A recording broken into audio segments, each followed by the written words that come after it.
Bismillah ar-Rahman ar-Rahim. Assalamu alaikum wa rahmatullah wa barakatuh.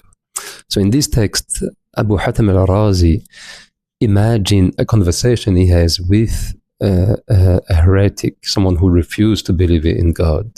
The commentator mentioned that it could be Abu Bakr Al Razi, but it's not explicitly mentioned. So anyway, Abu Hatim Al Razi have this imagined conversation with that heretic. He called him heretic, and the heretic's argument is that if you believe in a God that is all merciful, then there shouldn't be differences among people, because as soon as you put differences among people, one will be above others, one will be subservient to others, and that difference causes pain. So I see that argument as being similar to the problem of evil. Like, why do you see suffering in the world? Why do you see such stark contrast between certain people, different social classes, difference in power, different in financial situations? And he replied that differences is natural. That if you look around, you'll see teachers, you'll see students, you'll see leaders, you'll see disciples, followers. And he said that dependence is how you've been built. So why rejecting it? Why not accepting it? And then he replies to that heretic and say, you yourself believe that you've been given knowledge that others don't have. And he let the heretic reply saying, yes, maybe, but I've achieved that knowledge, that status, because I decided to pursue the truth. Anyone else could have decided the same and have achieved the same rank.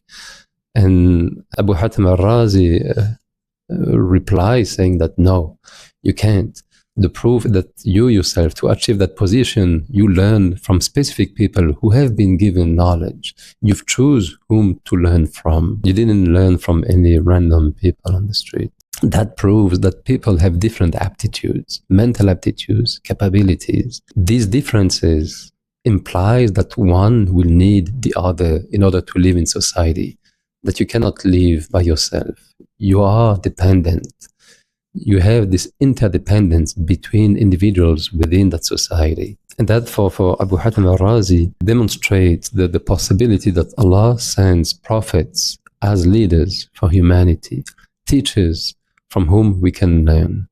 I would push back saying that discussion only can take place if the two people agree on the attributes of God, of Allah, that He has to be all-merciful, and He has to act directly in this world. Because I know other denominations that would have different views on God, that believe that God just only initiated the first instant of this world and then let it go by itself. I don't agree with these views, but they are different views.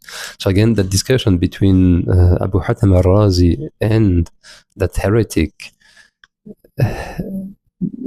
requires a common understanding of what God is and what God's attributes are. Furthermore, I would see this slightly as a circular argument that, of course, if you believe in God in the first place, and if you believe that God is all-merciful, then naturally you will see whatever happens in the world as an expression of that mercy. In a way, you will read the world around you through the lenses you already have on your nose.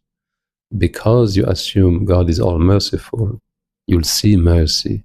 So this circularity of the argumentation is also something I'll be interested to discuss in the discussion group, inshallah.